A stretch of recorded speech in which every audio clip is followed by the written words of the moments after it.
Hero సిద్ధార్థ్పై young rebel star Prabhas అభిమానులు social media వేదికగా విరుచుకుపడుతున్నారు. సినిమా అవకాశాలు తగ్గిపోవడంతో తిరిగి పాపులారిటీ సంపాదించుకునేందుకు సిద్ధార్థ్ ప్రయత్నిస్తున్నాడని ఆరోపిస్తున్నారు. దీనికి కారణం మరో 100 రోజుల్లో రానున్న ప్రభాస్ జన్మదినోత్సవం. ప్రస్తుతం సాహో సినిమాలో నటిస్తున్న ప్రభాస్ జన్మదినం మరో 100 రోజుల్లో రాబోతోంది. ఈ సందర్భంగా సోషల్ మీడియాలో ప్రభాస్ అభిమానులు 100 days to king Prabhas birthday అంటూ కౌంట్ డౌన్ ప్రారంభించారు. ఈ హ్యాష్ ట్యాగ్ ట్విట్టర్లో వైరల్గా ట్రెండ్ అవుతోంది. ఈ హ్యాష్ ట్యాగ్ పై హీరో సిద్ధార్థ్ ఫన్నీగా స్పందించాడు.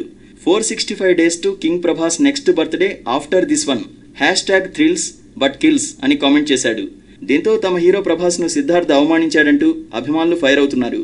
ఓ అభిమాని ప్రభాస్ సిద్ధార్థ్ కలిసి ఉన్న ఫోటోను పోస్ట్ చేసి, మీరిద్దరూ స్నేహితులు కదా భయ్యా, ఇలా ఎందుకు వ్యాఖ్యానించారని ప్రశ్నించాడు. దీనికి సిద్ధు స్పందిస్తూ, ఫ్రెండ్స్ కాబట్టే ఫ్రీడమ్ తీసుకున్నా భయ్యా, నా జోక్ విని డార్లింగ్ కూడా నవ్వుతాడు, ప్రతిదానికి టెన్షన్ పడడం ఎందుకు భయ్యా అంటూ రిప్లై ఇచ్చాడు. రజనీ, విజయ్, అజిత్ బర్త్డే ట్రెండ్స్ సమయాల్లోనూ ఇలాగే స్పందించే ధైర్యం మీకు ఉందా? అలా చేస్తే మీరు ట్విట్టర్ నుంచి తప్పుకోవాల్సి ఉంటుందని ఓ నెటిజన్ వ్యాఖ్యానించాడు.